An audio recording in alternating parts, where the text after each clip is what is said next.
ठीक है, आर्ट्स का पेपर है, साइकोलॉजी से स्टार्ट करते हैं और कंप्लीट इसको देख लेंगे। इसमें राइट आंसर ऑफिशियल आंसर के अकॉर्डिंग क्या थे और आपको कितने आते हैं, सेल्फ इवेल्यूएशन करते रहिए। जैसे पहला प्रश्न आपके पास है, sudden appearance of a response after a period of extinction is known as. Extinction एक पॉइंट हमने देखा था, ये एक्सटिंक्शन पॉइंट कहाँ पर आता है, किस थ्योरी में आता है, रिकॉल आपको करना है और साथ में इसका रिप्लाई भी करना है। ऑप्शन आप देख लीजिए सारे, ऑप्शन आपके पास है stimulus, generalization, extension, stimulus, discrimination and spontaneous recovery. फटाफट से इसको रिकॉल कीजिए और आपके फिर बताइए कि एक्सटेंशन आपके पास appearance of a response after a period of extension is known as. Extension के बाद कौन सा आता है, अचानक उत्पन्न होना, विलोप की अवधि के पश्चात एक अनुक्रिया का अचानक उत्पन्न होना क्या कहलाता है। जब विलोप हम कर देंगे उसके बाद दोबारा उसको करेंगे तो क्या कहलाएगा, बता दीजिए। एक्सटेंशन के बाद कौन सा पॉइंट आता है आपके पास, ऑप्शन इसमें आपको दिए गए हैं। और पहले आप मुझे ये भी बता दीजिए साथ में कि आपके पास किस थ्योरी से क्वेश्चन पूछा गया है। समझ में आई आपको थ्योरी, एक दो क्वेश्चन में बता दूंगा कि ऐसे आपको फाइंड आउट करना है कौन सी थ्योरी हमने की थी, किस थ्योरीज का क्वेश्चन आपके पास है। बहुत बढ़िया, इवान पेवलो की हमने देखी थी क्लासिकल कंडीशनिंग थ्योरी, इससे ये प्रश्न पूछा गया है और उसमें हमने जो लर्निंग प्रोसेस है वहाँ से, और मुझे अब ये नहीं पता कि कौन से ईयर का पेपर है, पर जो भी आपके पास हो 2000 शायद 23-24 के आसपास का पेपर कोई रहा होगा ये, तो उसमें ये प्रश्न आपके पूछा था। तो इसका जो राइट आंसर है spontaneous recovery. Most prominent member of Gestalt psychology, Gestalt psychology के सबसे महत्वपूर्ण सदस्य हैं।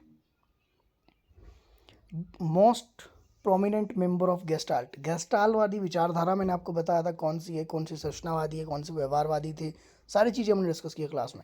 फटाफट से रिप्लाई कीजिए, इसमें से आपके पास जो है सबसे महत्वपूर्ण सदस्य कौन है, रिप्लाई आप यहाँ पे करेंगे और ऑप्शन आप देख लीजिए। रिप्लाई मैं आपके देख लेता हूँ, साथ साथ इसको रिप्लाई आप करते रहिए, ऑनलाइन वाले साथ साथ यहाँ पे रिप्लाई कर सकते हैं। कौन सी थ्योरी थी, इनसाइड थ्योरी थी, यानी कि आपके पास मोस्ट प्रोमिनेंट कौन है इसमें, ऑप्शन तीनों दिए हैं तो मतलब ऑप्शन डी आपके पास सही है। तो तीनों व्यक्ति वर्दिमुल, कॉलर, कोप्पा ये गेस्टाल्ट साइकोलॉजी से थे, यानी कि ऑप्शन जो डी आप कह रहे हो बिल्कुल आपके पास ठीक है। फिर है, he is a considered as a founder of the progressive education and father of research education. वह प्रगतिशील शिक्षण के संस्थापक को शिक्षण के क्षेत्र में शोध का जो जनक जाना जाता है, किसे जाना जाता है। ऑप्शन आपके पास यहाँ पर दिए गए हैं। ऑप्शन अगर आप देखें तो ये थोड़ा सा आउट ऑफ सिलेबस क्वेश्चन है, ऐसे एक दो क्वेश्चन आते हैं। इसका ऑप्शन सी, ये क्वेश्चन आपने याद कर लेना, इसको डायरेक्ट लिख लीजिए आपके पास, जोसेफ मेयर राइस। ये क्या है आपके पास, प्रगतिशील शिक्षण के संस्थापक और शिक्षण क्षेत्र के शोध के जनक के रूप में इनको जाना जाता है, जोसेफ मेयर राइस। तभी तो मैं कहता हूँ कि प्रीवियस ईयर क्वेश्चन पेपर क्यों पढ़ने होते हैं। ये कुछ ऐसे क्वेश्चन होते हैं कि जो आपके पास आउट ऑफ सिलेबस आ जाते हैं, लेकिन ये आपके पास आगे आने की संभावना ना के बराबर रहती है, लेकिन तब भी कभी आ जाए, रिपीट हो जाए, तो कम से कम आपके पास एक क्वेश्चन बैंक आपके बना होना चाहिए कि आपके पास ऐसा क्वेश्चन आया है। तब तक अगले प्रश्न की ओर चलते हैं। अगला प्रश्न आपके पास यहाँ पर जो देखने को मिलेगा, प्रश्न आपके पास देखने को मिलता है, for expressing ideas and asking question, categories and concept for thinking. विचारों की अभिव्यक्ति और प्रश्न पूछने, चिंतन के संवर्ग को और संप्रत्यय आपके पास एक्चुअल में ये क्या है, क्या ये लैंग्वेज है, लॉजिकल रीजनिंग है, प्राइवेट स्पीच है, या फिर नन ऑफ दीज, क्या आप लगाएंगे इसमें। For expression ideas and asking question, categories and concept for thinking is, इसके अंदर आपके देखने को मिलेगा क्वेश्चन नंबर 4। क्वेश्चन नंबर 4 आपको यहाँ पे दिखाई दे रहा है, इसके बारे में आपने बताना है। ऑप्शन आपके पास दिए गए हैं, ऑप्शन आपके देख लेंगे, फिर आपको मैं बताता हूँ कि आपके पास ये क्या है। एक बार मैं आपका रिप्लाई देख लेता हूँ, आपके रिप्लाई क्या रहे। बहुत बढ़िया, बहुत बढ़िया, इसका रिप्लाई क्या है, ऑप्शन फर्स्ट। ये क्या है आपके पास, लैंग्वेज को बता रहा है, option first is a right answer. ठीक है, बहुत बढ़िया। नेक्स्ट क्वेश्चन आप देख लीजिए, question number 5, in any type of learning gestalt let greater emphasize on role of. किसी भी प्रकार के अधिगम में गेस्टाल्ट ने सबसे अधिक बल किसकी भूमिका पर दिया। ऑप्शन देख लीजिए स्क्रीन के ऊपर, reward and punishment, past experience, positive behaviour, motivation and define goal and purpose. Question number 5,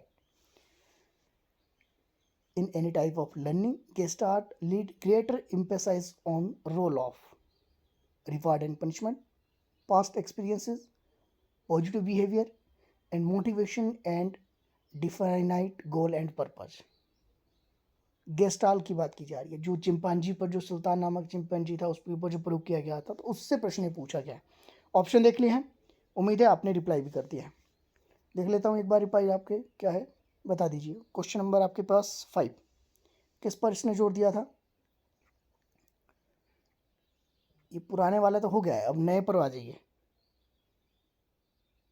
option फिर से दिखा देता हूँ, एक रिप्लाई मुझे नया देखने को मिला।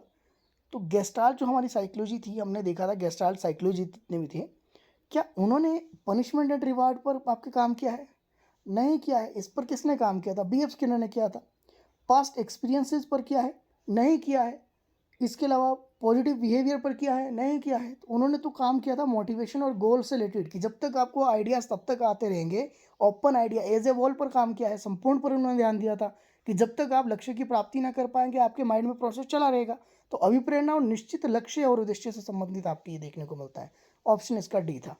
अब आप में से कितनों ने किया है वो मुझे नहीं पता, ऑप्शन डी कितने कह रहे हैं, या हो सकता है ना ही कह रहे हो। कहा है, एक दो ने कहा है। अब ये आपके मेरे ऑप्शन बताने के बाद है, अब पता नहीं। क्वेश्चन नंबर 6 पर आ जाइए। In experimental method we study the, हम प्रायोगिक विधि में अध्ययन करते हैं। किस में करते हैं? Experimental method we study the environment relationship with individuals, causes and effect relationship, reliability and validity, and none of this.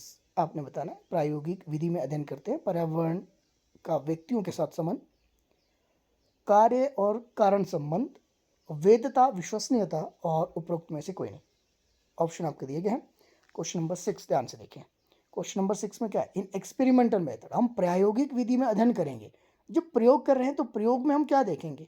प्रयोग में हम देखेंगे कि इसको हम कैसे किया जाए और इसके साथ इसका क्या रिलेशन हो सकता है। यानी कि हम सीधे तौर पर ऑप्शन जो बी है, कार्य और उसके कारण संबंध के बारे में हम इसमें अध्ययन करते हैं। जब भी प्रयोग करते हैं, प्रयोग करते समय हम जो है क्या करेंगे, उसके कार्य को करने के साथ उसका संबंध देखेंगे कि उसका क्या लिंक है उसके साथ, उसके बाद क्या रिएक्शन आने वाला है, उसके बीच संबंध बनाने की कोशिश करेंगे।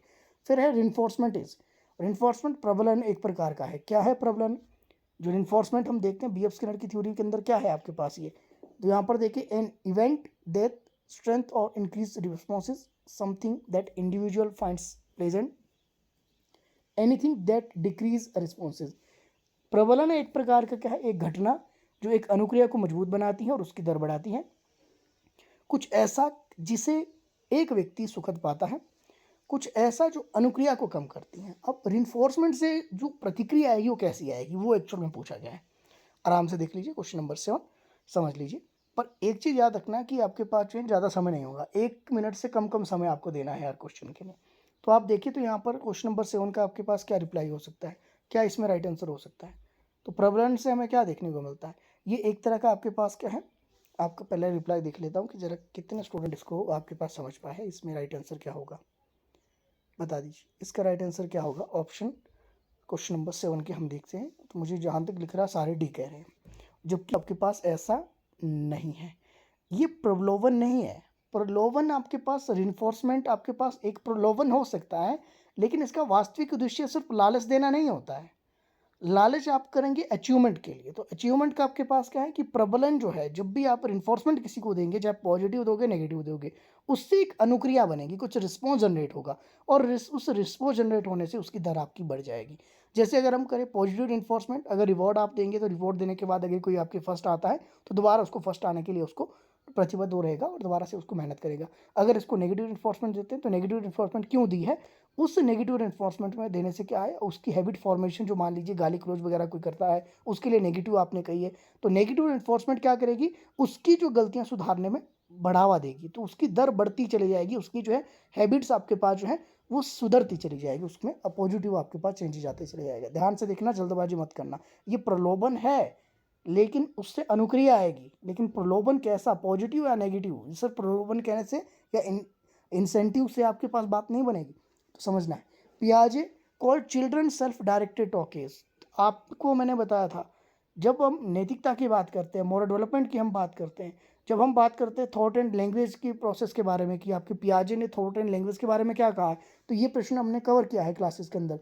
पियाजे कॉल्ड चिल्ड्रन सेल्फ टॉकिंग, उसने क्या कहा था कि जो बच्चे जो है स्वयं को जो आपके दिशा निर्देश देते रहते हैं, खुद से अपने आप बातें करते रहते हैं, क्या है ये? क्या ये प्राइवेट स्पीच है, ईगोसेंट्रिक है, सेल्फ टॉक है, नन ऑफ दीज है? आपने बताना है।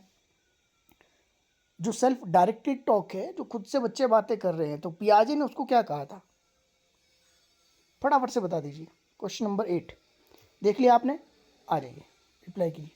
क्या कहा है? बिल्कुल, बहुत बढ़िया, जहाँ तक मैं देख पा रहा हूँ बिल्कुल ठीक है। इसको ईगोसेंट्रिक स्पीच कहा था। अगर लैंग्वेज एंड थॉट पर हमने जब चर्चा की थी तो उसमें हमने देखा था। आया ध्यान? पियाजे की कॉग्निटिव डेवलपमेंट में हमने लैंग्वेज थॉट की जो बात की थी, वहाँ से ये प्रश्न है। फिर देख लीजिए, educational psychology processes A well organized systematic body of fact which is supported by the educational psychology process a well organized systematic body of fact which is supported by the biological laws and the principles, laws of principle of nature, psychological laws and principles, none of these. शिक्षा मनोविज्ञान एक संगठित क्रमबद्ध और तथ्यों का प्रकरण करता है जो कि किसके द्वारा समर्पित है। अब देखिए ऐसे प्रश्न आप कैसे कवर करोगे क्लासेस में, पॉसिबल ही नहीं है। तो आपको इसके लिए प्रीवियस ईयर क्वेश्चन पेपर देखने होते हैं, लेकिन आप इसको यहाँ पर समझ सकते हैं। शिक्षा मनोविज्ञान की बात की है, शिक्षा मनोविज्ञान एजुकेशनल साइकोलॉजी किससे है? Well organize systematic body of fact which is supported by the, किसके द्वारा सपोर्ट किया जाए, किसके द्वारा? तो आपके पास साइकोलॉजिकल लॉज एंड प्रिंसिपल, मनोवैज्ञानिक नियम और सिद्धांत के द्वारा आपके इसको क्रमबद्ध और आपके तथ्यबद्ध किया जा सकता है। ठीक है, ऑप्शन सी। किसी का माइक ऑन है? एक बार देख लीजिए।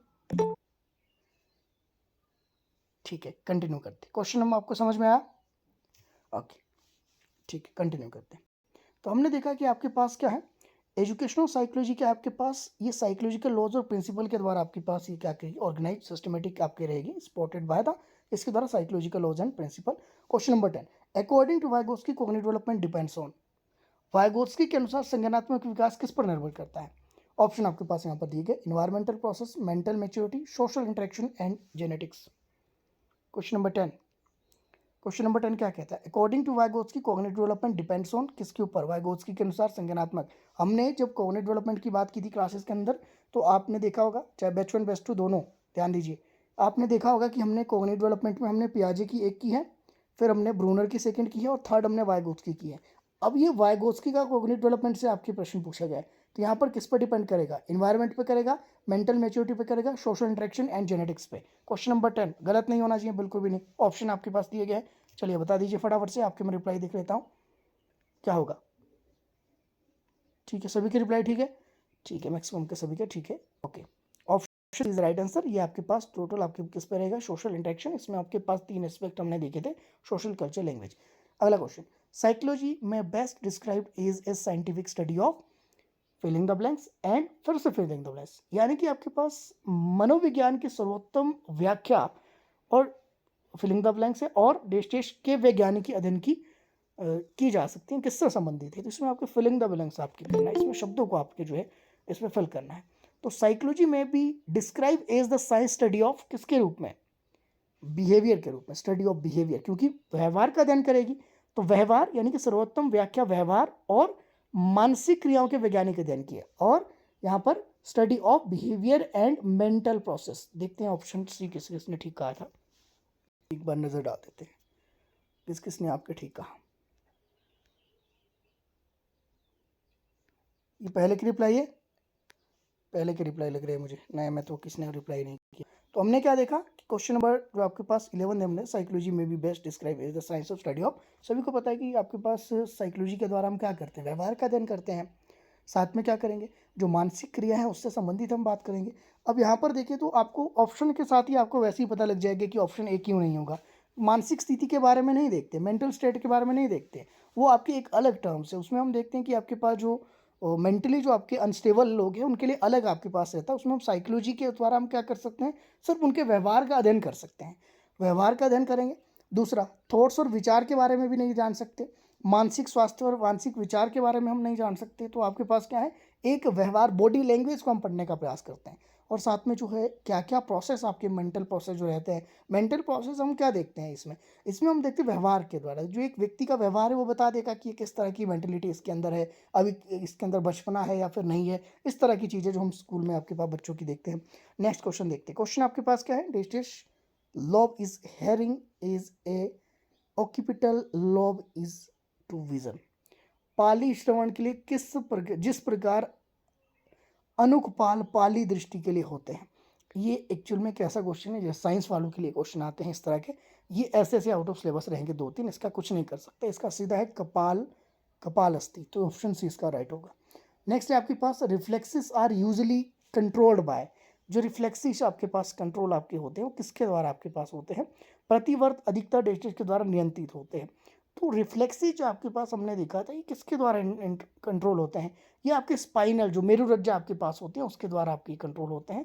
तो स्पाइनल कोड द्वारा आपके होती हैं। साइंस वालों के लिए क्वेश्चन ऐसे बनते हैं, जो मेडिकल वाले आपके मेडिकल टेट देते हैं उनके लिए ऐसे क्वेश्चन बनते हैं। पर ये एक बार हुआ था, ये सबसे टफेस्ट आपके पास पेपर था ये वाला साइक्लिक सेक्शन वाला जो आपके पास हुआ है, शायद 2023 के आसपास ये पेपर हुआ था। इसमें मुझे लगता है कि जो पेपर सेट कर रहे थे उन्होंने बाय मिस्टेक से जो साइक्लिक सेक्शन टीजीटी आर्ट्स के लिए डालना था वो बाय मिस्टेक आपके मेडिकल को डाल दिया था, और मेडिकल वालों का आपके पास आर्ट्स को डाला गया था। फिर आपके ये 3-4 क्वेश्चन ऐसे रहे थे, ये इतने रहते हैं, इसकी आपके पास चिंता करने की आवश्यकता नहीं है। तो आपके पास ये किससे रहते हैं? ये reflexes are usually controlled by the spinal cord. Next, analysis of avoidance learning suggest that many phobias are acquired through distress conditioning, यानी कि परिहार अधिगम का विश्लेषण यह इंगित करता है कि कौन सी दुर्भिति अनुबंधन के द्वारा प्राप्त की जा सकती है। ऑप्शन आप इसके देख लीजिए। Analysis of avoidance learning suggest that many phobias are acquired through, किस कंडीशनिंग के थ्रू हम देख सकते हैं इसको। क्वेश्चन नंबर आपके पास 14 आपके पास है। ऑप्शन आप देख लीजिए, क्लासिकल है, ऑपरेंट है, इंटरमीडिएट है, इन्फोर्समेंट है। अब आपने बताना बहुत सी दुर्भीति जो है किस अनुबंध के द्वारा प्राप्त की जा सकती है, बता दीजिए। ऑप्शन आपके पास यहाँ पर दिए गए हैं। एक बार आपके मैं रिप्लाई देखता हूँ। मैं उम्मीद कर रहा हूँ कि आप इसमें समझ पाए, क्योंकि हमने क्लासिकल कंडीशनिंग भी की है, ऑपरेंट भी की है, इंटरमीडिएट भी की है, और इन्फोर्समेंट आपके BF स्किनर की, ये तो इसी से संबंधित है। अब मैं आपके इसमें रिप्लाई चाहता हूँ कि आप इसमें रिप्लाई आप दे सकें, बता दीजिए। बहुत बढ़िया, बहुत बढ़िया। किसका आपके पास होगा? ये क्लासिकल कंडीशनिंग से आपके देखने को मिलेगी। ऑप्शन जो फर्स्ट है वो आपके पास बिल्कुल यहाँ पर सही हो जाएगा। तो हम किसके द्वारा? परिहार अधिगम का विश्लेषण यह इंगित करता है कि बहुत सी दुर्भीति प्राचीन या शास्त्रीय अनुबंधन के द्वारा हम प्राप्त कर सकते हैं, उसके साथ रिलेशन बना सकते हैं। उन रिलेशन के बेस पर हम जो है किसी भी व्यक्ति के मॉडिफिकेशन ऑफ बिहेवियर उसका कर सकते हैं। बिहेवियरिज्म से संबंधित ये बात की गई है। The ability to learn by observing a model और receiving instruction without enforcement is called, यानी कि एक मॉडल का प्रेक्षण करके सीखने की जो आपकी योग्यता है वो किसी भी प्रबलन के निर्देशों को प्राप्त करना क्या कहलाता है? तो the ability to learn by observing a model और receiving instruction without enforcement is called, क्या कहलाएगा आपके पास? क्या ये आकस्मिकता, सामाजिक अधिगम, या फिर संज्ञानात्मक अधिगम, या फिर यांत्रिक अधिगम? तो आपके पास कंटिंजेंसी, या फिर सोशल लर्निंग, कॉग्निटिव जो लर्निंग होगा, या इंस्ट्रूमेंटल लर्निंग क्या आपके कहलाएगा? ऑप्शन आपके पास यहाँ पर दिए गए, और मैं आपसे ये उम्मीद कर रहा हूँ कि आप इसमें बिल्कुल सही करेंगे, क्योंकि हमने ये क्वेश्चन किए हैं, तो जब किए हैं तो फिर आपको आने चाहिए। ऑप्शन आपने देख लिया है। अब बता दीजिए किससे संबंधित, जब भी हम किसी को देखते हैं, ऑब्जर्व करते हैं, तो क्या कहलाएगा ये? बहुत बढ़िया, ये क्या कहलाएगा? ये सोशल लर्निंग कहलाएगा। बी आपके पास इसमें बिल्कुल आपके पास सही हो जाएगा। सोशल लर्निंग जो अल्बर्ट बंडूरा वाली है वो वाली थ्योरी से क्वेश्चन है ये वाला।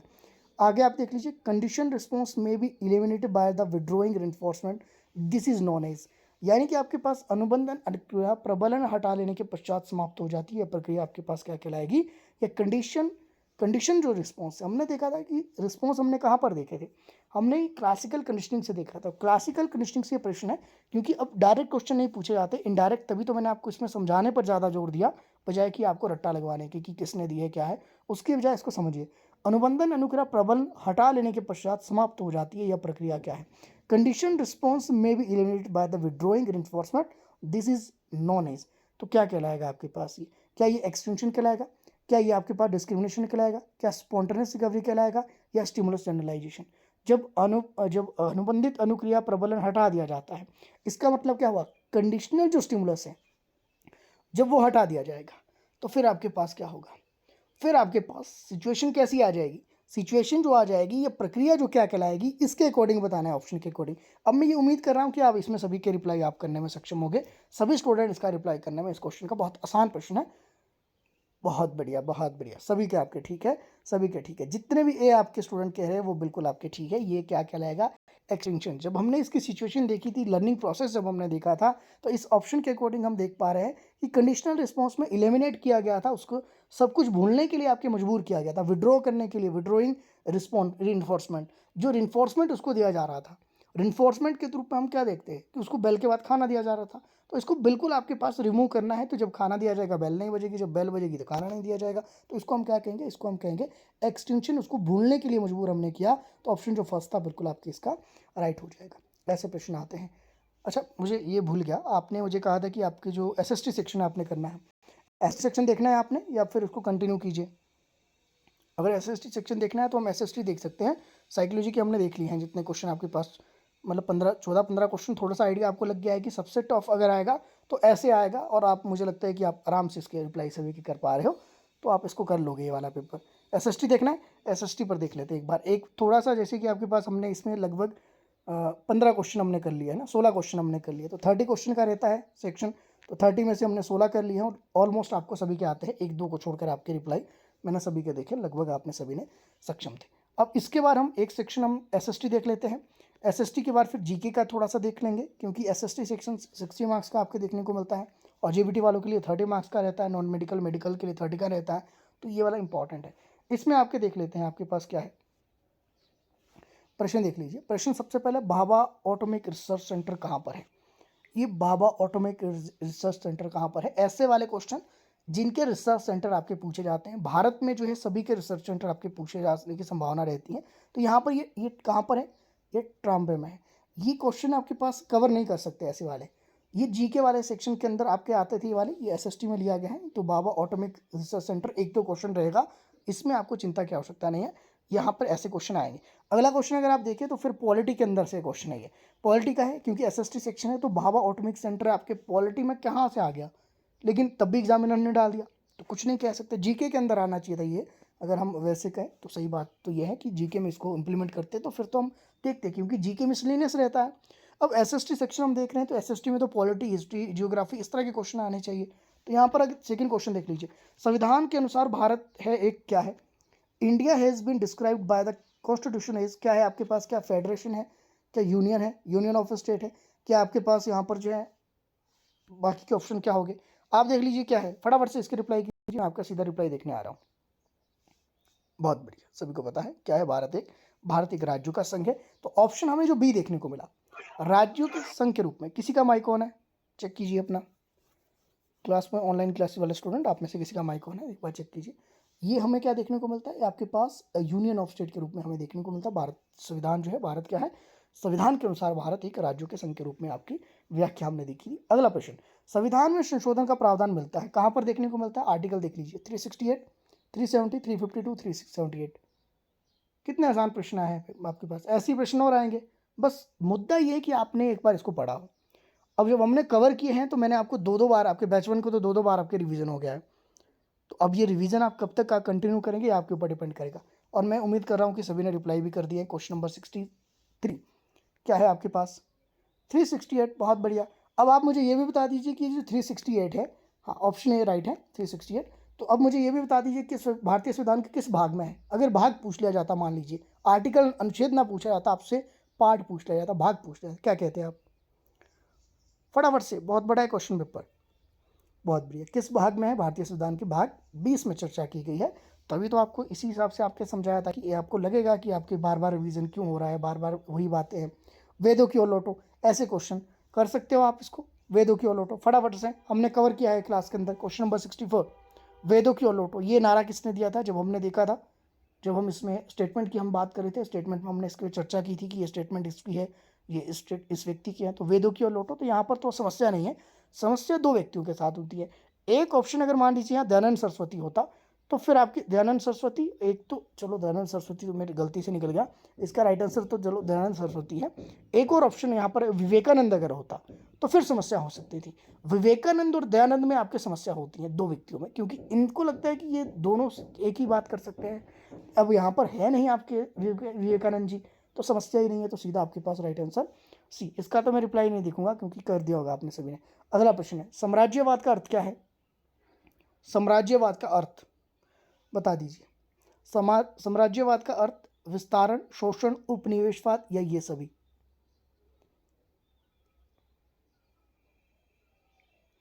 बता दीजिए, ऑप्शन आपके देख लीजिए। क्वेश्चन नंबर 65 समझने का प्रयास करना।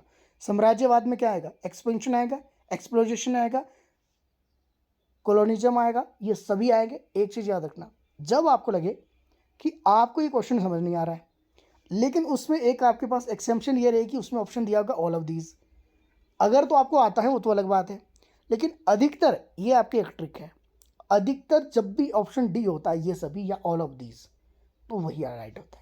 तो साम्राज्यवाद का जब अर्थ लेते हैं तो विस्तारण, शोषण, उपनिवेशवाद, इसमें सब आते हैं, समाज के अंदर ये सारी चीज़ें हैं। तो साम्राज्यवाद में आपके पास सब कुछ आ जाएगा, ऑप्शन इसमें डी आपके सही रहेगा। क्वेश्चन नंबर नेक्स्ट देख लेंगे। भारत में नागरिकता का अंत किया जा सकता है किसके आधार पर? Citizenship in India can be terminated during, option है कि आपातकाल के दौरान, युद्ध के दौरान, जब देश के विरुद्ध आक्रमण हो, या इनमें से कोई नहीं। बता दीजिए। क्वेश्चन नंबर 66 पढ़ लीजिए। भारत में नागरिकता का अंत किया जा सकता है आपातकाल के दौरान, युद्ध के दौरान, जब देश के विरुद्ध आक्रमण हो, या फिर इनमें से कोई नहीं। ऑप्शन आपके दिए गए हैं। बहुत बेसिक सा क्वेश्चन और मुझे उम्मीद है कि आप इसके रिप्लाई सही करोगे, लेकिन कुछ स्टूडेंट जो ध्यान से नहीं समझ रहे हैं, या हो सकता है कि कोई आपके पास बैरियर रहा हो आपके पास, तो फिर आपके पास समस्या इसमें आप कर सकते हो, अपने लिए एक नंबर आपका गलत हो सकता है। बहुत बढ़िया, मैक्सिमम के सभी का रिप्लाई डी है और डी इज राइट आंसर, क्योंकि आपकी नागरिकता कभी खत्म नहीं होगी, चाहे आक्रमण हो जाए चाहे जो मर्जी। आपके अधिकारों को सीमित किया जा सकता है, नागरिकता को सीमित नहीं किया जा सकता, ना ही नागरिकता को खत्म किया जा सकता है। ये आपने बहुत अच्छे से क्वेश्चन समझा और उसके बाद रिप्लाई किया। जीडीपी में जो पी होता है, वो जीडीपी का जो पी है वो क्या है? इसमें आपके पास एब्रिविएशन जो फुल फॉर्म रहती है वहां से क्वेश्चन है। जो इको वाला सेक्शन है, इको के अंदर आपने देखा होगा जीडीपी की बात की गई थी, तो इसमें जीडीपी क्या है, जीडीपी की जो फुल फॉर्म है वो पूछी जाती है। ऐसे प्रश्न देख, कितना बेसिक क्वेश्चन है। देखने में तो लगता है कि बहुत बेसिक क्वेश्चन है, लेकिन जब आपके आया होगा एग्जाम में, और जिन्होंने ध्यान नहीं दिया वो गलत कर देंगे। ग्रॉस डोमेस्टिक प्रोडक्ट, तो पी से पूछा है, तो पी से आपके पास क्या होगा?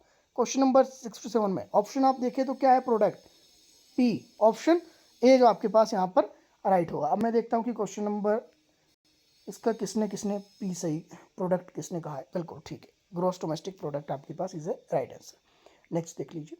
नेक्स्ट आपके पास है ब्लैक पेगोडा, किसको कहा जाता है? बहुत बार क्वेश्चन आता है, रिपीटेड क्वेश्चन है, ऐसा हो ही नहीं सकता कि साल 2 साल बाद इसको रिपीट ना करे एचपी बॉस, हर बार क्वेश्चन आता रहता है। ब्लैक पेगोडा किसको कहा जाता है? ऑप्शन आपके देख लीजिए। क्वेश्चन नंबर 68, इसको किसको कहा जाता है? जो कोणार्क सूर्य मंदिर है, ब्लैक पेगोडा के नाम से इसको हम जानते हैं। इंपॉर्टेंट है, option B is a right answer. आता है आपको, मुझे पता है। भगवान बुद्ध की मृत्यु सभी को पता है। हमने जब बौद्ध धर्म देखा था तो हमने गौतम बुद्ध की मृत्यु के बारे में जब हमने देखा था कि उनसे संबंधित आपके एक शब्द का प्रयोग किया जाता है। जब उनकी मृत्यु हुई थी तो किस शब्द का प्रयोग किया गया, किस शब्द का प्रयोग किया गया था? भगवान बुद्ध की जो मृत्यु हुई थी उनके लिए एक शब्द का प्रयोग किया गया था, और ये मृत्यु कहाँ पर हुई वो तो आप बता ही दोगे, मैं आपसे जानना चाह रहा हूँ कि वो शब्द क्या था। ठीक है, ऑप्शन आपके सभी कह रहे हैं बिल्कुल आपके पास ठीक है। तो भगवान बुद्ध की जो मृत्यु आपके पास होती है वो हमें देखने को मिलती है कुशीनगर में, तो इम्पॉर्टेंट है। पावपुरी में किसकी मृत्यु हुई थी? पावपुरी में जैन धर्म से संबंधित हमें देखने को मिलते हैं आपके स्वामी महावीर। अच्छा, मैं प्रश्न आपसे पूछा था, इनकी मृत्यु से संबंधित जो शब्द है क्या कहलाता है?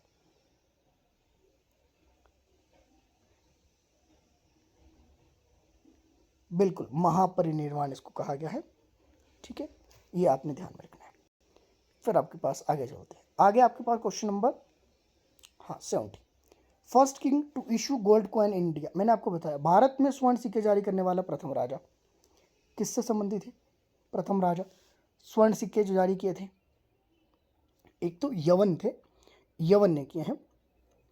ठीक है, क्वेश्चन नंबर 70, इंडो ग्रीक, ठीक है, यही है यवन, ऑप्शन फर्स्ट राइट। की हमने चर्चा जब यवन वगैरह शकुषाण वगैरह हम देख रहे थे उसमें हमने देखा था इंडो ग्रीक ने अपने पहले स्वर्ण सिक्के चलाए थे। भारत का Birdman, Birdman of India, Birdman of India Salim Ali. ये प्रीवियस ईयर क्वेश्चन पेपर तब देखने पड़ते हैं ऐसे question. Birdman of India Salim Ali. विश्व का सबसे बड़ा शीत मरुस्थल, शीत मरुस्थल पूछा है, कौन सा होगा? शीत का मतलब ठंडा। अब देख लीजिए, आटाकामा, सहारा, ग्रीनलैंड, अंटार्कटिका, सबसे ठंडी जगह कौन सी है? ये कुछ क्वेश्चन ऐसे होते हैं कि इनको कवर भी नहीं कर सकते और बहुत बेसिक क्वेश्चन है, अगर ध्यान से देखेंगे तो फिर समझ में आ जाएगा। अब बता दीजिए इसमें राइट आंसर क्या होगा? कौन सा इसमें शीत मरुस्थल कौन सा है? शीत मरुस्थल जहाँ पर आपके पास जो है ठंडा है, बर्फ पड़ी रहती है, अंटार्कटिका आपके पास होगा। ठीक है, अंटार्कटिका कह रहे हैं आप, ठीक कह रहे हैं। निशा मैम थोड़ा सा दिमाग लगाना है, सारे क्वेश्चन आप किताब से पढ़कर नहीं जा सकते, हर जगह रट्टा भी नहीं लग सकता, कुछ अंडरस्टैंडिंग रहते हैं कुछ आपके पास बेसिक रहते हैं, कुछ समझना पड़ता है। एग्जामिनर आपका जो प्रेजेंस ऑफ माइंड देखता है कि कितना आपके पास है। अगला, Jim Corbett national park. Jim Corbett national park किसके लिए प्रसिद्ध है?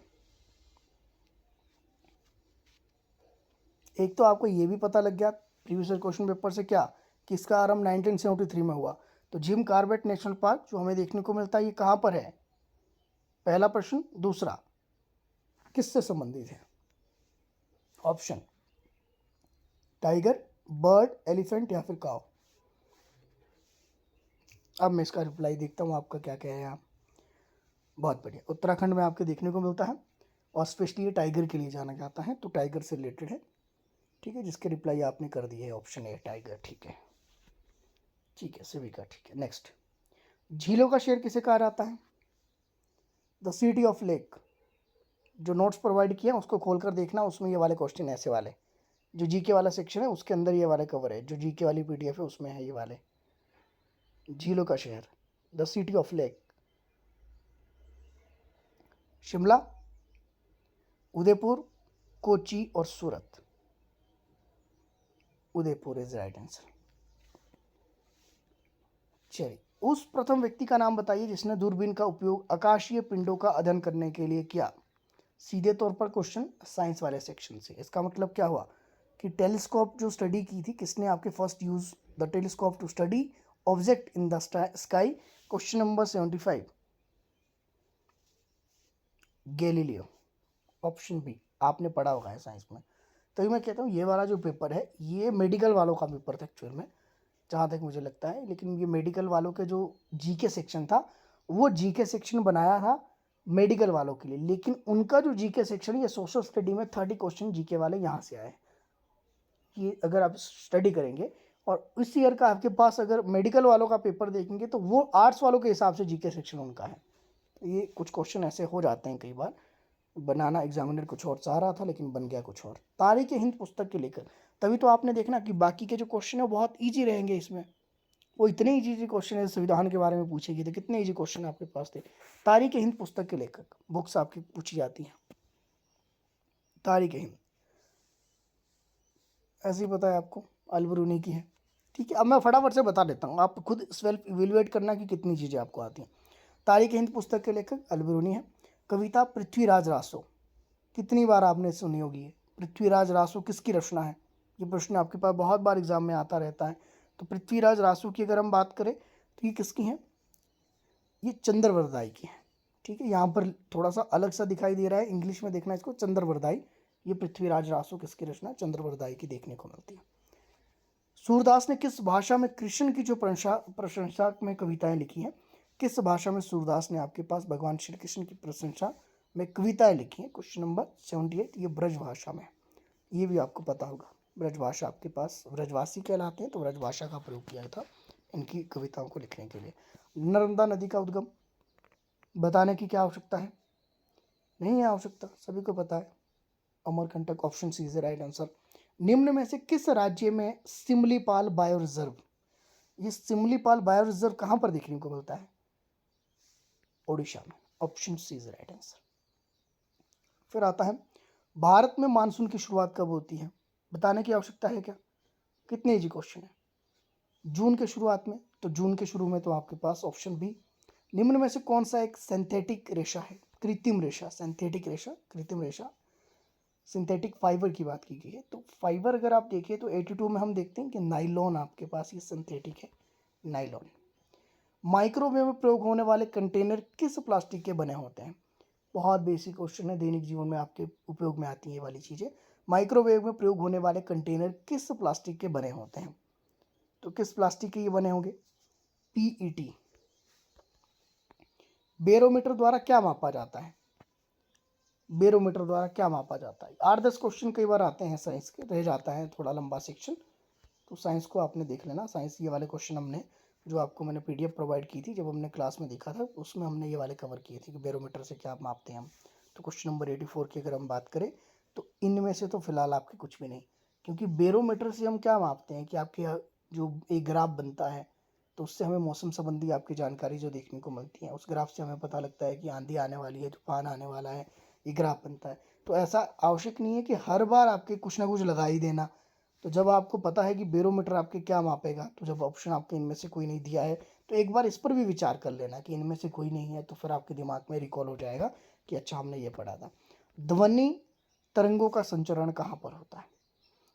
कठोर में, तरल में, गैस में। जब हमने भूकंप वाला टॉपिक किया था उसमें हमने देखा था कि ध्वनि तरंगें कहाँ कहाँ चल सकती हैं, जो साउंड कैन बी जो ट्रेवल कहाँ पर, ये सॉलिड में होगी, लिक्विड में होगी, गैस में होगी। तो ये हमने देखा था 85 की अगर हम बात करें तो आपके पास ध्वनि तरंगें कहीं भी चल सकती है, ठोस में भी चल सकती हैं, तरल में भी चल सकती हैं। और मैंने आपको आज ही की क्लास में हमने क्या डिस्कस किया कि जहाँ पर ऑप्शन ऑल ऑफ दीज हो या ये सभी हो तो उस ऑप्शन के साथ चले जाना, जब कुछ भी ना आए तो उस ऑप्शन के साथ चले जाना। जहाँ पर ये सभी होता है, उपरोक्त सभी, इनमें से सभी, ये इनमें से कोई नहीं वाले के साथ मत जाना, लेकिन ये सभी, ऑल ऑफ दीज, इनके साथ बेशक चले जाना। ठीक है, ऑप्शन मैक्सिमम यही सही होता है जब ये वाले, मैक्सिमम का मतलब 99.9%, 0.01% नहीं होगा, वो अलग बात है। नेक्स्ट, एंडोक्राइन जो ग्लैंड्स है उसमें रसायन कौन सा आपके देखने को मिलता है? एंडोक्राइन ग्लैंड जो आपके देखने को मिलते हैं इसमें रसायन कौन सा होता है? आपके एंजाइम होता है या फिर एनर्जी होती है, ये आपके हार्मोन्स होते हैं, क्या ये कहलाता है आपके पास, या इनमें से कोई नहीं? क्वेश्चन नंबर 86, इसमें हार्मोन्स रहते हैं। जितनी भी ग्लैंड्स हमारी हैं उन सभी में जो सिक्रेशन होगा, जो उसमें जो आपके पास होते हैं वो सारे आपके हार्मोन्स रिलीज होते हैं। तो जितनी भी ग्लैंड्स होगी वो हार्मोन्स रिलीज करती हैं। ठीक है, ये लॉजिकल है। ये जब आपके पास हम ह्यूमन बॉडी को पढ़ते हैं, ह्यूमन बॉडी के जो सिस्टम है, जब आप सिस्टम को कई बार स्टडी करते हैं, अब आपको लगेगा कि आप आर्ट्स वाले तो आप सिस्टम क्यों पढ़ेंगे? अरे अपनी अपनी बॉडी है, अपनी बॉडी में कितने 11 सिस्टम होते हैं ह्यूमन बॉडी के, उसको एक बार वैसे ही पढ़ लेना। जैसे मेरुरज्जु वाला क्वेश्चन आया था, ये वाला क्वेश्चन आया है, या थायराइड ग्लैंड से कई बार क्वेश्चन आ जाता है। ये आपके पास ऐसे क्वेश्चन आते हैं, कौन सी हड्डी बड़ी है, छोटी है, तो उसके लिए ह्यूमन अपने ऊपर तो आप पढ़ ही सकते हो कि कौन सी हड्डी है, कितनी हड्डियाँ आपके पास है, कितना आपका अपना तापमान है, आपके ब्लड का पीएच मान वगैरह, ये चीज़ें हमने देखी थी क्लास के अंदर।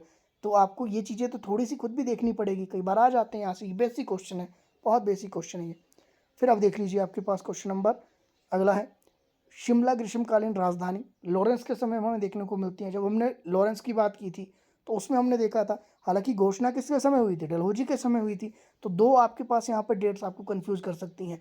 अब यहाँ पर है कि राजधानी बनी कब है, तो लॉरेंस के प्रयासों से बनी। तो लॉरेंस जब था तो उस समय आपके पास डलहौजी नहीं था, जाहिर सी बात है, लॉजिक आपने लगाने।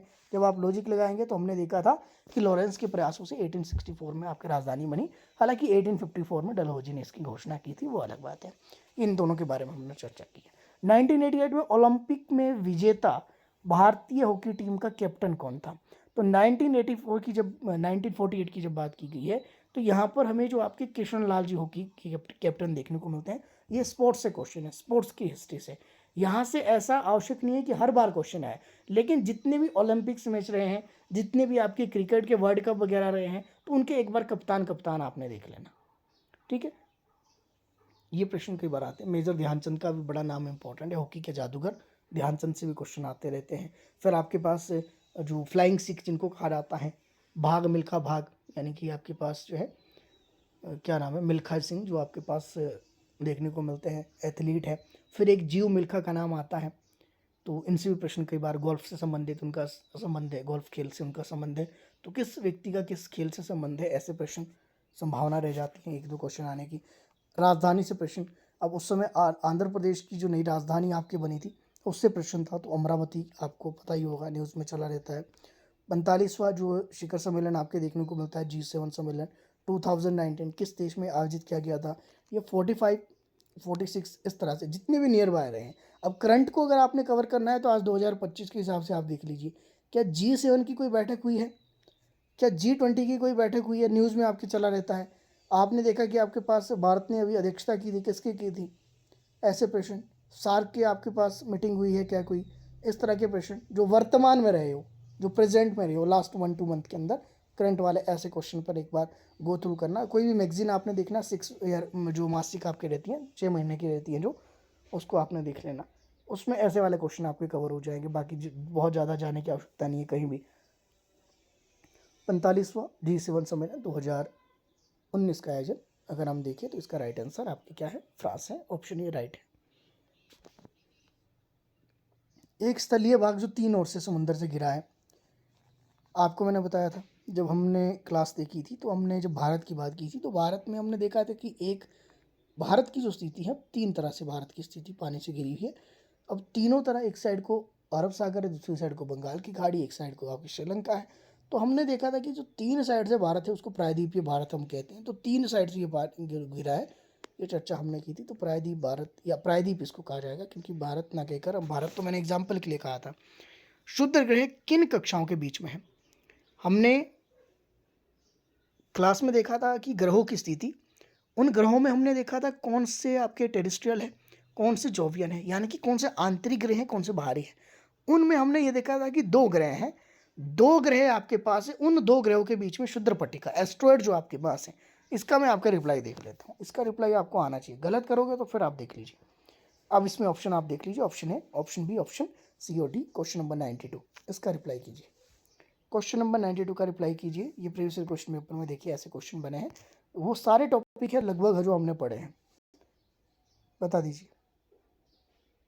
बी है, बिल्कुल कोई संदेह ही नहीं है, इसमें कोई संदेह ही नहीं। मंगल और बृहस्पति के बीच में आपकी चंद्र पट्टिका देखने को मिलती है। Option B is right answer. उत्तरी अमेरिका और दक्षिण अमेरिका कैसे जुड़े हैं? तो उत्तरी अमेरिका और दक्षिण अमेरिका का जब वर्ल्ड मैप हमने देखा था, तो हमने एक बिल्कुल सी पगडंडी हमने देखी है। उस पगडंडी से हमने क्या देखा था कि एक स्थलखंड जुड़ा है। अगर आपने मैप के ऊपर ध्यान दिया हो, जब वर्ल्ड मैप हम देख रहे थे, वर्ल्ड मैप में हम लैटिट्यूड लॉन्गिट्यूड देख रहे थे, तो उसी वर्ल्ड मैप के अंदर एक साइड को नॉर्थ अमेरिका, दूसरी साइड को आपके साउथ अमेरिका। उसी मैप के अंदर हमने स्थिति ये भी देखी थी कि भारत से बड़े 6 देश कौन से हैं। तो वो 6 देश जब हमने देखा था, तो उत्तरी अमेरिका की बात की, दक्षिण अमेरिका की बात की, तो एक पगडंडी आपकी जुड़ी थी, वो स्थलखंड के माध्यम से आपके पास जुड़ी थी। तो इसको हम स्थल संधि के रूप में हम जानते हैं, जहाँ पर स्थलखंड जुड़े होते हैं। जहाँ पर जल के माध्यम से कोई बॉर्डर होता है उसको जल संधि कहा जाता है। ठीक है, तो स्थल के माध्यम से ये दोनों जुड़े हैं। ऐसे प्रश्न कवर नहीं किए जा सकते, इसके लिए मैप वगैरह देखना होता है, कुछ आपके पास प्रेजेंस ऑफ माइंड रहता है। सहांद्री को किस नाम से जाना जाता है? जब हमने भारत की स्थिति देखी थी, हमने कहा था कि एक छोर को एक चीज़ कहा जाए, दूसरे को दूसरा। कौन सा मंडल कहाँ पर है?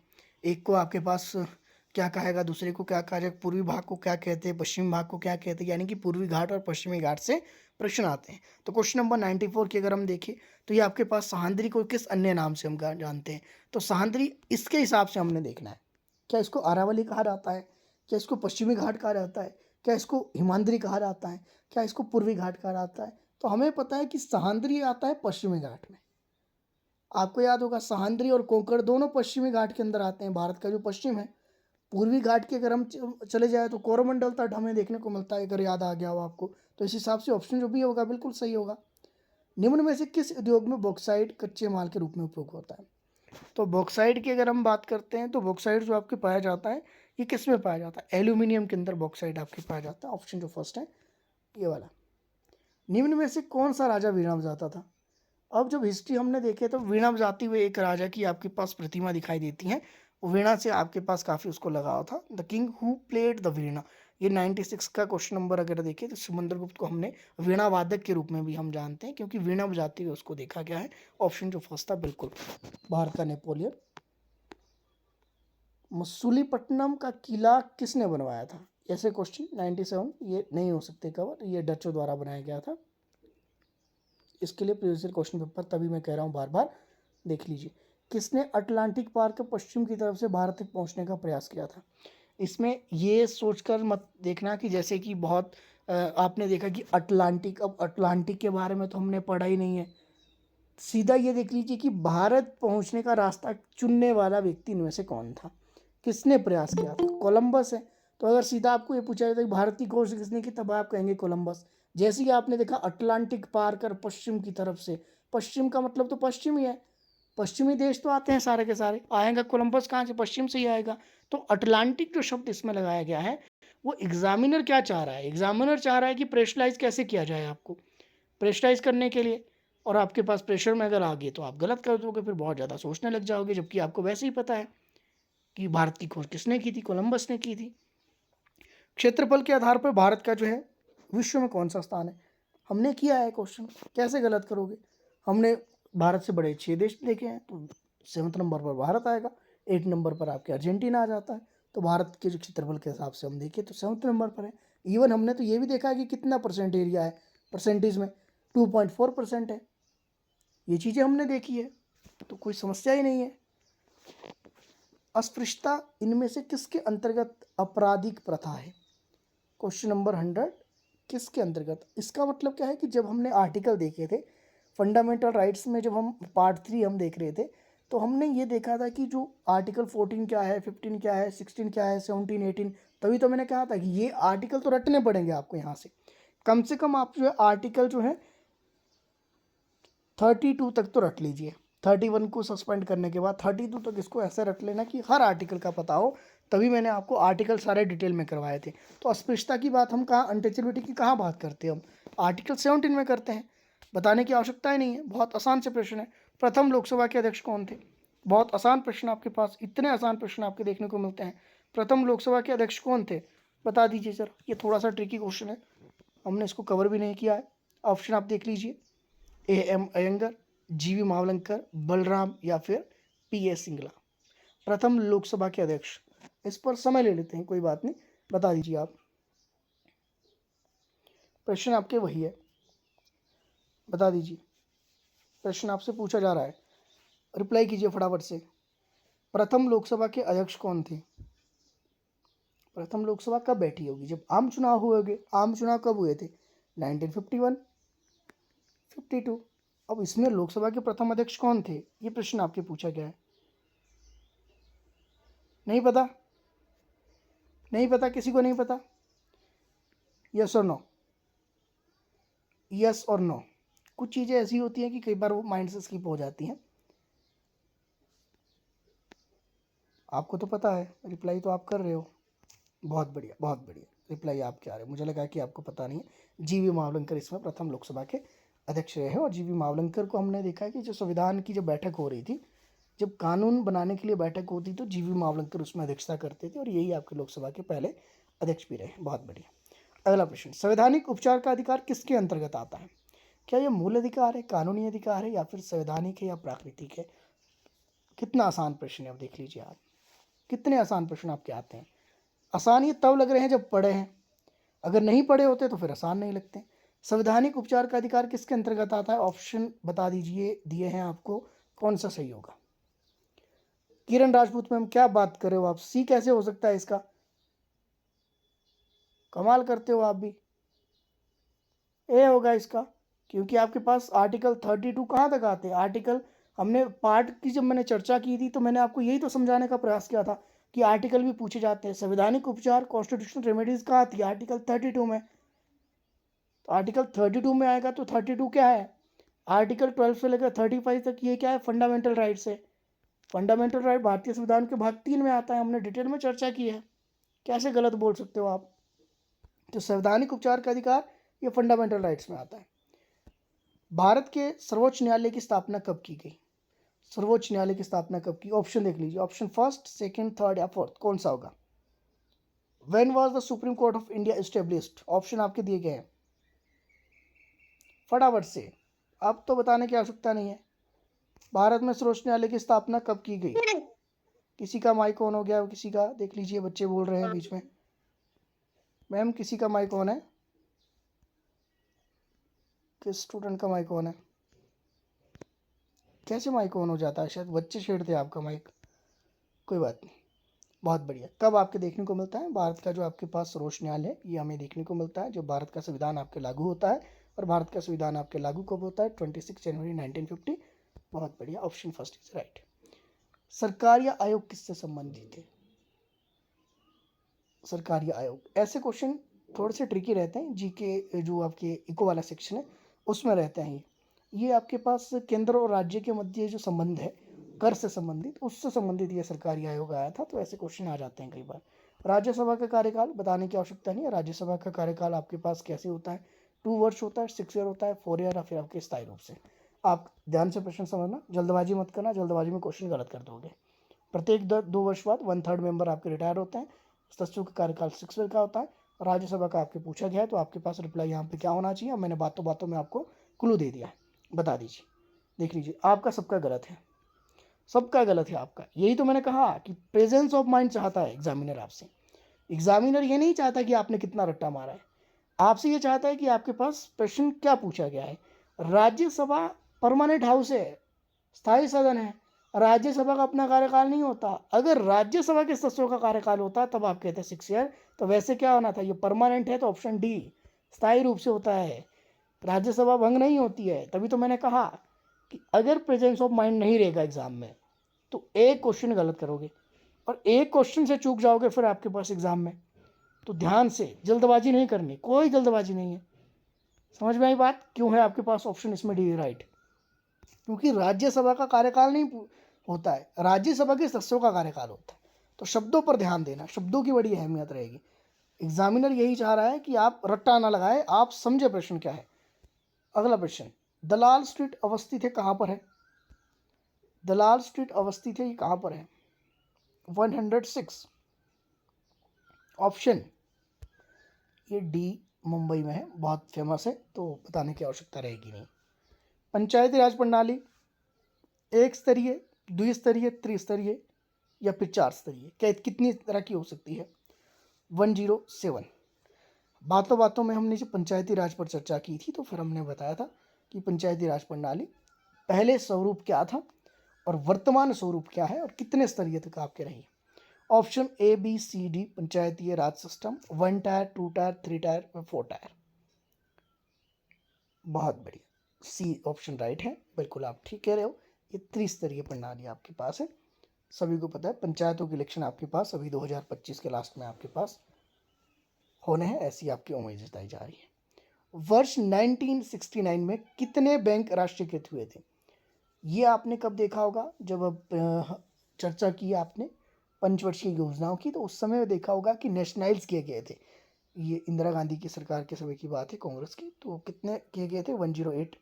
ऑप्शन आपके पास 108 क्वेश्चन नंबर का ये है 14 बैंकों का राष्ट्रीयकरण। आप सभी के रिप्लाई मुझे पता है, आगे होगी तो मैंने देखना, ठीक है। अंतर्राष्ट्रीय महिला दिवस पता है, दिवस से प्रश्न बनते हैं, जीके वाली पीडीएफ में देख लेना। 8 मार्च को अंतर्राष्ट्रीय महिला दिवस। वर्तमान में 2025 में इसकी क्या थीम थी, एक बार देख लेना। सबसे पुराना वेद, कितना आसान प्रश्न है। क्या रिप्लाई देखूँ मैं आपके इसके? मुझे पता है कि सभी आपके सही करेंगे, तो क्या रिप्लाई देख लूँ एक बार। क्वेश्चन नंबर 110 का बताना है, सबसे प्राचीन कौन सा है, सबसे पुराना वेद कौन सा है। इसको तो मैंने इतनी अच्छे तरीके से करवाया है कि यहाँ से तो कभी क्वेश्चन आपका गलत होगा ही नहीं। बहुत बढ़िया। क्वेश्चन नंबर आपके पास 110 का आपके पास डी इज राइट है। ईस्ट इंडिया कंपनी ने किस स्थान पर पहली फैक्ट्री लगाई थी? तो ये भी आपको सभी को पता है, रिपीटेड क्वेश्चन है, कब से लेकर पढ़ते आए हैं। सूरत में पहली फैक्ट्री लगाई थी, ऑप्शन सी है। आर्य समाज की स्थापना किसने की है? सभी को पता है। क्या रिप्लाई मैं आपके इसमें देखूँ तो मुझे लगता है खुद भी कि बहुत आसान है।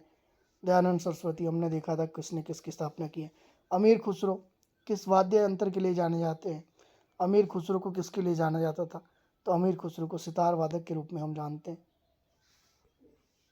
विश्व में न्यूनतम वर्षा आपके पास किस स्थान पर होती है? सबसे कम वर्षा आपके भारत में मानिसराम जगह है। जब विश्व की बात की जाती है तो विश्व में आपके पास आटाकामा, ऑप्शन फर्स्ट, याद रखना, नहीं पता था अगर। जमीन से ऊपर ओजोन परत की ऊंचाई कितनी होती है? ओजोन लेयर हम देखते हैं कि जो सेकंड आपके पास रहती है समताप मंडल में होती है। अब समताप मंडल की जो हाइट है वो लेकर चलिए, तो समताप मंडल की जो हाइट है वही आपकी इसकी हाइट होगी। ऐसे निकालते हैं क्वेश्चन। तो आपके पास, आपको पता है कि लगभग 18 किलोमीटर तक आपके पास जो है शोभमंडल देखने को मिलता है। अब 18 से आगे देख लीजिए आपके पास कहाँ तक जाएगा। तो 18 से अगर हम देखें तो आपके लगभग 50 तक जाएगा। तो आपके पास 50 कहाँ पर देखने को मिल रहा है, किस ऑप्शन के अंदर आपके 50 नियर बाय है? अप्रोक्सीमेट पूछा जाता है, एग्जैक्ट यहाँ पे नहीं पूछा गया है। तो 40 से लेकर 60 किलोमीटर के बीच में आपके पास यहाँ पर ओजोन लेयर आपके देखने को मिलती है। तो ऑप्शन फर्स्ट इसमें होना था। मेरिनो एक जाति है, प्रजाति है, किसकी है? मेरिनो किसकी प्रजाति के रूप में जानते हैं? कितनी बार आ गया ये प्रश्न, इसको तो रट लीजिए कि भेड़ की प्रजाति है। ठीक है, ऐसे याद रखना, भेड़ से संबंधित जब प्रश्न आएगा मेरिनो, मेरिनो ऐसे याद ना रहे किसकी है। ये याद रखना कि भेड़ को आप कहेंगे कि भेड़ मारी ना, कि मुझे मत मारना, कि भेड़ मारी ना मतलब मेरिनो। शब्दों को पकड़ना कि भेड़ मारी ना। आपने देखा होगा भेड़ें हर कहीं आपको मारने लग जाएगी। कहीं आपने वीडियोस देखी होगी, बड़ी फनी फनी वीडियो। तो वही है कि भेड़ क्या है, मारी ना मुझे, तो यानी कि मेरिनो जो जाती है वो भेड़ की है। इनकी भी देख लेना, इनकी स्पीशीज देख लेना, बकरी की कौन सी है, डॉग की कौन सी है, आपके पास फिश की कौन सी है, इवन इनकी तो इनकी आलू की भी देख लेना, कुफरी जीवन, कुफरी ज्योति वगैरह, और गेहूं वगैरह की देख लेना, टमाटर वगैरह की जो कुछ एक दो चार किस्में आपने उसमें नज़र जरूर लगाना। देशांतर रेखाओं की कुल संख्या, देशांतर यानी कि आपके पास जो इस तरह की लाइन से आपके पास ड्रॉ की गई है, जो आपके मैप के अंदर काल्पनिक रेखा है जहाँ से समय आपका निर्धारण होता है, देशांतर रेखा, लॉन्गिट्यूड लाइन जिनको कहा जाता है, इनकी कुल संख्या। तो कोई भी गोल चीज़ है यहाँ से यहाँ तक चलेंगे तो कितनी होगी, 360 होगी। तो ये तो मैंने आपको वैसे ही बताया, तब भी मैं आपके रिप्लाई देख लेता हूँ जरा कितने स्टूडेंट आपके इसमें, ऐसा हो ही नहीं सकता कि कोई स्टूडेंट इसको गलत करे इतने समझाने के बाद। देशांतर रेखाओं की कुल संख्या, यहाँ देख लीजिए कितने स्टूडेंट आपके रिप्लाई कर रहे हैं, बहुत बढ़िया। ठीक है, चलिए नेक्स्ट क्वेश्चन पर आते हैं। सलाल परियोजना, ये सलाल परियोजना वर्तमान में ये मुद्दा भी बना है, तो ये आपको आना चाहिए।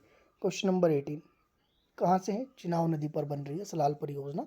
जितने भी प्रोजेक्ट है, सतलुज के 7 हाइड्रो प्रोजेक्ट वो भी देख लेना, सलाल वाले भी आपने एक बार गो थ्रू करना। कौन सी खरीफ की फसल है, खरीफ और जायद वगैरह हमने देखा था। रबी की फसलें कौन सी है, खरीफ की कौन सी है। खरीफ का मतलब जो खराब होने वाली मोटा अनाज जो होता है, मोटी मोटी बात यह है कि मोटा अनाज जो होगा वो खराब होने वाली फसलें आपके पास, जो कि खराब थोड़ी सी लेट आपके पास होगी, ऐसे हम मान कर चले।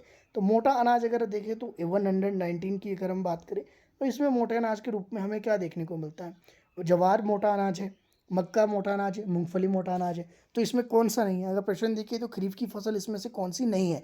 तो ये जो नहीं है, जब आप क्वेश्चन पेपर देखो तो इसमें ये वाला ये बड़ा इंपॉर्टेंट है, विच इज़ नॉट ए खरीफ फसल। इंग्लिश में तो ये नॉट आपको दिख जाता है, लेकिन हिंदी में आप जल्दबाजी कर देंगे, फिर जब ऑप्शन देखेंगे कि ये ज्वार भी है, मक्का भी है, ये भी खरीफ है, ये मूंगफली भी खरीफ है, तो क्या नहीं है खरीफ, गेहूँ नहीं है खरीफ। गेहूँ क्या है, गेहूँ रवि की फसल है। तो रवि और खरीफ दोनों फसलें आपसे पूछी जाती हैं। गंगा नदी किससे होकर गुजरती है, वो क्वेश्चन नंबर 120। किससे होकर, गंगा उत्तर प्रदेश में जाती है, बिहार में, पश्चिम बंगाल नहीं जाती है, कहाँ जाती है इधर। तो गंगा किससे गुजरती है, ये प्रश्न आपके पूछा गया है। उत्तर प्रदेश में मतलब उत्तर प्रदेश में भी गुजरती है, बिहार में भी और पश्चिम बंगाल में। तो कहाँ नहीं जाती है, मतलब कहने का है तो हरियाणा में आपके गंगा जाती ही नहीं है। हरियाणा वाले बेचारे पानी से प्यासे मर रहे होते, अगर गंगा वहाँ जा रही होती तो हिमाचल से हरियाणा को पानी भेजने की जरूरत नहीं थी। तो पानी इसलिए भेज रहे हैं क्योंकि वहाँ पानी है ही नहीं, पानी की कमी है, नहरों के माध्यम से हरियाणा को पानी मिलता है। तो अगर वहाँ गंगा जाती तो फिर आप समझ लीजिए कि क्या स्थिति है। तो उत्तर प्रदेश में जाती है, बिहार में जाती है, आपने देखा गेहूँ वगैरह का जहाँ जहाँ से गंगा होके जाती है वहाँ पे जो है खाद्यान्न का काफ़ी उत्पादन आपके देखने को मिलता है। तो अब देख लीजिए, ये 60 क्वेश्चन हमने देखे एसएसटी वाले। अब आप मुझे बता दीजिए अपनी ईमानदारी से कितने क्वेश्चन नहीं आते थे आपको एसएसटी में 60 में से। आप पहले मुझे साइकोलॉजी के बता दीजिए, 16 क्वेश्चन हमने किए, 16 में से कितने क्वेश्चन आपको आते थे, इसका रिप्लाई कीजिए पहले, तब मैं आपको कहूँगा कि हाँ इस बैच का जो है परिणाम बेहतर आने वाला है अभी 2025 में। 16 में से कितने क्वेश्चन, 16 में से कितने आते थे, ईमानदारी से खुद को कह लीजिए आप। मुझे तो बता ही दीजिए, लेकिन खुद को भी तो आपको पता हो कि आपको कितने आते थे खुद। कुछ को 12 आते थे, 13 आते थे, इसका मतलब क्या हुआ, एवरेज में आपको 10+ ही रहेगा सभी के, एवरेज में सभी को 10+ ही रहे होगे, इतना तो मुझे पता है। जिसने कुछ भी नहीं आधी क्लासेस भी लगाई होगी 10 तो वो कर लेगा, जिसने सभी लगाई है तो कम से कम 10 से लेकर आपके पास जो एवरेज में रहेंगे लगभग 12 से 13 क्वेश्चन हर कोई सही कर लेगा। तो अगले बाकी के 14 भी देख लेते तो लगभग 14 में से भी 10 आप सही कर लोगे। तो इसका मतलब क्या है कि जितना मर्जी पेपर हार्ड आ जाएगा, आप 22 से लेकर 25 तक आप आराम से इजीली कर लोगे, इतना तो मैंने आपको पढ़ा कर छोड़ा है। इसके अलावा एसएसटी हमने देखा 60 नंबर का, यही एसएसटी जीके सेक्शन बन जाता है, पॉलिटी, जियोग्राफी और हिस्ट्री है, ये जीके सेक्शन बनता है किसको, नॉन मेडिकल, मेडिकल, जेबीटी वालों के लिए।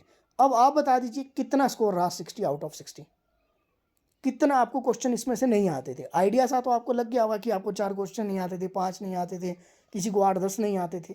कितने क्वेश्चन आपको नहीं आते थे और कितने आते थे, इसका मतलब 60 में से कितने क्वेश्चन आप सही कर सकते थे अगर ऐसा पेपर आपको दोबारा आ जाए। आपको मैंने क्वेश्चन पेपर तो नहीं बताया ना पहले, ना मैंने क्वेश्चन पेपर आपको बताया कि ये क्वेश्चन पेपर मैं आपके साथ डिस्कस करूँगा, ना ही मैंने खुद देखा था, मैंने खुद ये अभी देखा कि आज इसी को डिस्कस कर लेते, तो रैंडम उठाया है।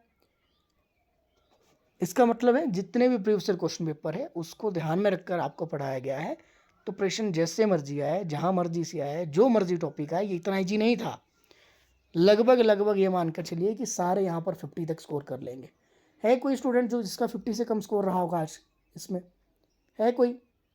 सभी के देख पा रहा हूँ मैं, क्यों नहीं कर रहे बाकी के रिप्लाई? अगर मैं आपको एक स्ट्रेटेजी बता रहा हूँ कैसे एग्ज़ाम क्लियर होगा, 50, लगभग 50 तो है ही, मैं देख पा रहा हूँ 55, 53, 54, ये ऐसे आपके पास। किसी को 8 नहीं आती थी तो मतलब 52 आपके सही हो गए, तो मतलब 50 तो यहाँ से है ही। प्लस कर दीजिए अपने इसमें आपके पास, मान लीजिए कि आपके पास 22 करेंगे आप, कम से कम कितना हो गया 22 साइकोलॉजी के सही हो गए, 50 यहाँ पे सही हो गए। आउट ऑफ 30 22 कर लेंगे आराम से। कितने हो गए, कितने होते हैं 50 + 22? इतना भी नहीं आ रहा, मैं आपसे जानना चाह रहा हूँ, मुझे तो आता है 72 हो गए। अब आपको जो मिनिमम पासिंग मार्क्स कितने चाहिए, जितने कैटेगरी वगैरह वाले हैं, ओबीसी वगैरह वाले हैं, उन्हें कितने चाहिए 82, जनरल को कितने चाहिए 90, आपको 82 चाहिए, और 72 आपका वैसे ही बन गया है 2 सेक्शन में। अभी आपके पास 2 सेक्शन और बच गए, एक आपका इंग्लिश का बच गया, दूसरा आपके पास किसका बच गया, दूसरा आपके पास जीके सेक्शन बच गया। तो जीके सेक्शन में से अगर आप एसएसटी में से आप 60 में से 50 कर लोगे, तो एसएसटी में से मुझे इतना पता है कि आपके 10 क्वेश्चन गलत हो रहे हैं, तो एसएसटी का ही तो जीके बनेगा। और भी अभी मैं जीके भी आपके साथ डिस्कस कर सकता हूँ अगर मुझे करने हो। तो इंग्लिश और जीके क्वेश्चन कितने बच गए 60, आपको कितने चाहिए क्वालिफाई करने के लिए, कितने क्वेश्चन चाहिए आपको, सिर्फ 18। तो 18 में से 60 नहीं ले पाओगे क्या, 90 के लिए आपको सिर्फ 18 क्वेश्चन करने हैं, सिर्फ 18 क्वेश्चन सही करने 60 में से, कर नहीं पाओगे, आराम से कर लोगे। मैं इतनी उम्मीद कर लेता हूँ आपसे कि 60 में से 18 तो कर लोगे सही। सबसे मेन फोकस हमारा तभी एसएसटी रहता है कि 60 में से कम 50 सही करके आने हैं, और कर लेंगे आप। अगर मान लीजिए बहुत ज़्यादा टफ था क्या, तो मैं इतना कहता हूँ कि 48 क्वेश्चन आपके कहीं नहीं जाते, 45 से 48 आप कर लोगे आराम से। अगर ऐसा भी हो गया और बहुत ज़्यादा डिफिकल्ट मान लीजिए साइकोलॉजी रहा, तो 20 क्वेश्चन आप साइकोलॉजी में कर लोगे। अब 45 को मानकर चलिए, और आपके 20 कितना हो गया 55, 65 हो गया, टोटल 65 हो गया। प्लस मानकर चलिए कि आपको जो है कुछ नहीं आता, आपको जीके में 15 क्वेश्चन ही आपने किए सही, कितना हो गया 80 तो यहीं हो गए। अब आपको जो है SC ST वालों को कितने चाहिए 2 चाहिए, और जर्नल में से जितने भी आप हो आपको कितने चाहिए 90 चाहिए। तो इसका मतलब क्या है 30 क्वेश्चन आपके पास इंग्लिश के आएंगे। इतने डफर तो आप नहीं है कि BEd JBT करके आपको 30 में से आप 10 क्वेश्चन नहीं कर पाओगे, तो 10 यहाँ पर भी कर लोगे तो आप क्वालिफाई तो हर हिसाब से हो ही गए, जितना मर्जी बेकार से बेकार पेपर आ जाए। और मैं आपसे उम्मीद करता हूँ कि लगभग आप मुझे खुद बता दीजिए कि आपके कितना स्कोर आने वाला है आपका एग्ज़ाम में, और आप कितना कॉन्फिडेंस आपके पास है, कितना स्कोर आप कर लोगे, अब मुझे बता दीजिए। क्योंकि हाईएस्ट जो हमारे बेस से स्टूडेंट का स्कोर रहा है आज तक 127 रहा है, आज तक 127 हाईएस्ट स्कोर रहा है हमारी क्लासेस से एक स्टूडेंट का। बाकी 124, 123, 121 ऐसे तो आ ही जाते हैं। एक स्टूडेंट रहा है, वो भी लड़की थी, एक स्टूडेंट धर्मशाला से की है उन्होंने BEd, उनका 127 रहा है, हमारे बैच में थी। आपका स्कोर कितना रहेगा आप मुझे बता दीजिए, कितना कॉन्फिडेंस है आपके अंदर, फटाफट से बताना सभी ने, कितना स्कोर कर लोगे आप, 100 कर लोगे, 100+, 90+? उषा मैम क्यों सोच रहे हो आप 90+ ओनली, आप लगभग लगभग जो है 110+ का स्कोर का टारगेट लेकर चलिए, आराम से, क्यों नहीं होगा। आप अपना स्कोर अभी देख लीजिए और एग्ज़ाम के बाद देख लेना, साथ में स्क्रीनशॉट मुझे भेजना और मुझे बताना कि मैंने कहा था कि 100+ किया है और 100+ आपका हो भी गया है। ठीक है, पॉजिटिव रखिए अपने आप को। जीके सेक्शन थोड़ा सा मैं वैसे ही दिखा देता हूँ आपको, जीके सेक्शन, ताकि आपको ये ना लगे जीके में कैसे क्वेश्चन आएंगे। देख लीजिए जीके में कैसे क्वेश्चन आएंगे। The child is father of man, book का नाम। भूख हड़ताल स्वतंत्रता आंदोलन जो आपके रही थी, किससे संबंधित है। इसके अलावा अर्जुन जो आपके सिखों के कौन से गुरु रहे हैं, गुरु अर्जुन देव। कौन सी विटामिन की कमी से कौन सा रोग होता है, क्या नहीं करवाया आपको, सारा तो करवाया है। विटामिन सी का, तभी तो मैंने एक स्लाइड आपको भेजी थी, मैंने आपको ये स्लाइड प्रोवाइड की थी, ये वाली कि रासायनिक नाम उनके देख लेना और वाटर सॉल्युबल है कि नहीं है। ये वाली स्लाइड मैंने आपको प्रोवाइड की है, बैच 1 बैच 2 करवाइए कि नहीं है, अगर करवाइए तो फिर ठीक है, नहीं तो मैं करवा दूंगा प्रोवाइड, की है ना मैंने आपको ये वाली, जिसमें रासायनिक नाम वगैरह पूछे जाते हैं विटामिन के। ठीक है, तो देख लीजिए क्यों की है, समझ में आ गई ना आज बात। जितना भी कंटेंट आपको दिया है सोच समझ कर दिया है। अब यहाँ देखिए जैन धर्म के कितने तीर्थंकर रहे हैं, कहाँ से क्वेश्चन आया है, सभी को पता है कितने रहे हैं। इसके अलावा आपके पास ये थोड़ा सा अजीब सा क्वेश्चन है, ये वाला 1-2 क्वेश्चन रहेंगे ऐसे वाले। इसके अलावा अवार्ड वगैरह जितने रहते हैं, और ये शास्त्रीय नृत्य देख लेना, ज़्यादा नहीं है, 6-7 है शास्त्रीय नृत्य, कहाँ कहाँ के कौन कौन से हैं, यहाँ से प्रश्न। अर्जुन अवार्ड की शुरुआत, ऐसे क्वेश्चन जीके वाली जो PDF भेजी है वो देख लेना। ये प्रथम लेफ्टिनेंट वगैरह, ये जीके वाले क्वेश्चन है, ये करंट अफेयर के हैं। रविंद्रनाथ टैगोर को कब साहित्य पुरस्कार मिला था, नोबेल पुरस्कार कब मिला था, साहित्य के लिए कब इसको नोबेल पुरस्कार मिला गया था, पूछा जाता है। पहली बार इन्हीं को मिला था, उस करके इंपॉर्टेंट है ये। संस्कृत भाषा में से इस नाम में किसको जाना जाता है। इसके अलावा भाखड़ा बांध किस नदी पर बना है। और देख लीजिए आपके पास कॉमनवेल्थ गेम वगैरह जितने भी है, मंत्री वगैरह, यहाँ करंट अफेयर के 3-4 क्वेश्चन देखने की संभावना रहेगी। और वैली ऑफ शेडो किसे कहा जाता है, ये आपके पास जो HPG के है उसके अंदर वाला क्वेश्चन है ये कवर। कौन से यात्री किसके समय आया था, ये वाला। इसके अलावा कालका शिमला रेलवे लाइन, कौन सी सुरंगें, कितनी सुरंगें आपके देखने को मिलती है, ठीक है। कौन सी सुरंग सबसे लंबी है, ये आपके पास ये बड़ोग वाली आपके जो देखने को मिलती है, हिमाचल से रिलेटेड है। हिमाचल में आपके आधे क्वेश्चन यहीं आ जाएंगे। लेडी ऑफ केलांग वगैरह ग्लेशियर से, 1000 झीलों की भूमि कैसे कहा जाता है, जीके वाली PDF से देख लेना। किस देश के साथ जो है भारत की सबसे लंबी ज़मीनें साझा करती हैं। तो जो बॉर्डर लाइन हमने देखे थे भारत की जितनी भी पड़ोसी देश है उनके हमने देखे थे, तो बांग्लादेश आपके पास वैसे आता है। तो राष्ट्रीय सुरक्षा परिषद का गठन आपके पास, या राष्ट्रीय सुरक्षा परिषद के सदस्यों की संख्या कितनी है, ये प्रश्न बनता है। कौन इसमें स्थायी सदस्य नहीं है, कौन सा अस्थायी नहीं है, ऐसे प्रश्न ये बदलते रहते हैं। इसके जो सदस्य हैं 5 इसमें आपके पास वैसे रहेंगे, लेकिन उसके अलावा बाकी के सदस्य वो बदलते रहते हैं। कौन सा आपके पास नौसैनिक शक्ति के लिए प्रसिद्ध है। 2 ग्रहों के मध्य आपके पास कौन कौन से पृथ्वी इन किन 2 ग्रहों के मध्य हैं, हमने किया है। तो अगर ले दे के बाद देखें, भूमध्य रेखा पर आपके पास लगभग कितना समय आपके हो सकता है। गायत्री मंत्र को आपके पास किस देवी के लिए आपके पास इसको वो किया गया है, ये ऐसे प्रश्न पूछे, ठीक है। तो ये चीज़ें हमने की है, कोई बहुत बड़ी बात नहीं है। तो इतने ही तो क्वेश्चन है आपके पास है, यही तो क्वेश्चन है, और इसमें कोई क्वेश्चन नहीं है। तो 30 क्वेश्चन है, इतनी मैं उम्मीद करता हूँ कि लगभग जो है 15 से 18 क्वेश्चन तो सबको आते हैं। जिन्होंने थोड़ा ज़्यादा ध्यान दिया है उनको 20 से 25 तक आ जाएंगे आराम से। तो इतना स्कोर तो आपका यहाँ भी हो जाएगा, कोई समस्या वाली बात ही नहीं है। तो प्रीवियस ईयर क्वेश्चन पेपर देखने होते हैं, तभी मैं कहता हूँ कि प्रीवियस ईयर क्वेश्चन पेपर आप इसको देखा करें, ठीक रहेगा आपके लिए। एग्जाम तक आते आते ऐसे कुछ क्वेश्चन जो कि आपके पास अलग से क्लास में कवर नहीं हो सकते, उनके लिए अलग टॉपिक नहीं बन सकता, वो आपके कवर हो जाएंगे, ठीक है। तो मुझे लगता है कि समय आज के लिए हो गया है काफ़ी, फिलहाल आज के लिए इतना ही।